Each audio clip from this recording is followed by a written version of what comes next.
এই আওয়াজ প্রত্যেকটা জায়গায় তুলতে হবে, শ্রমিকদের সম্মান নিশ্চিত করতে হবে। অনেকে বলেন খাইতেই পাই না, তার সম্মান কি? আমার মনে হয় মানুষের খাওয়ার চাইতেও কোনো শ্রমিককে যদি অপমান করে, ওই লোকটি বলে যে তুমি যদি টাকা না দিয়ে আমাকে অপমান না করতে তাহলে আমার অনেক ভালো হতো। মানে শ্রমিকের চাইতে অর্থ বেশি গুরুত্বপূর্ণ, এটা মানসিক দিক থেকে কেউ মেনে নিতে পারে না। সেই জন্য আমার প্রথম দৃষ্টি আকর্ষণ হলো বাংলাদেশের খেটে খাওয়া মানুষদের সম্মানকে প্রতিষ্ঠা করতে হবে। যতদিন বাংলাদেশে খেটে খাওয়া শ্রমিকের সম্মান প্রতিষ্ঠিত না হবে, মানবতা নিশ্চিহ্ন হয়ে যাবে বাংলাদেশ থেকে। সেই জন্য আগামী দিনের মানবতাকে রক্ষা করার জন্য শ্রমিক সমাজের সম্মান এবং স্বার্থকে ঊর্ধ্বে তুলে ধরতে হবে। দ্বিতীয় যে কথা বলতে চাই, খাবারের ব্যাপারে স্পষ্ট আল্লাহ রসুল সাল্লাল্লাহু আলাইহি সাল্লাম বলেছে। তিনি কি বলেছেন? তোমরা যা খাবে তাদেরকে তাই খেতে দেবে।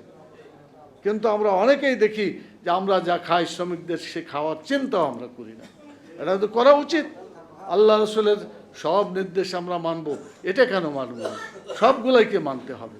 কোরআন মাজিদ আল্লাহ তাআলা পরিষ্কার করে বলেছেন, তিনি বলেছেন যে আমি সুদকে হারাম করলাম আর জাকাতকে বা সাদকাকে আমি এটাকে বৃদ্ধি করলাম। সুদ ধ্বংস হবে, ওয়ায়ুরবিস সাদাকা দান এবং এই জাকাত এগুলো হবে আল্লাহ তাআলা বৃদ্ধি করে দেবে। মানে যে দেশে সুদ ভিত্তিক অর্থনীতি যতদিন থাকবে এখানে আল্লাহ তাআলার বরকত থাকবে না, এবং যেখানে সাদাকা এবং জাকাত প্রতিষ্ঠিত হবে আল্লাহর বরকত সেখানে আসবে ইনশাআল্লাহ। কোরআন মাজিদে একটা আয়াত উল্লেখ করা হয়েছে, ওয়ালাউ আন্না আহলাল কুরা আমানু ওয়াত্তাকাউ লাফাতাহনা আলাইহিম বারাকাতিম মিনাস সামাই ওয়াল আরদ। যদি কোনো জাতি, যদি কোনো সম্প্রদায় তাকওয়ার নীতি অবলম্বন করে, আল্লাহকে ভয় করে, আল্লাহর আইন মেনে যদি জীবনযাপন করে, আল্লাহ তাআলা ওয়াদা করছেন আসমান থেকে তার রিজিক, জমিন থেকে তার রিজিককে আল্লাহ তাআলা বৃদ্ধি করে দিবেন। আলহামদুলিল্লাহ।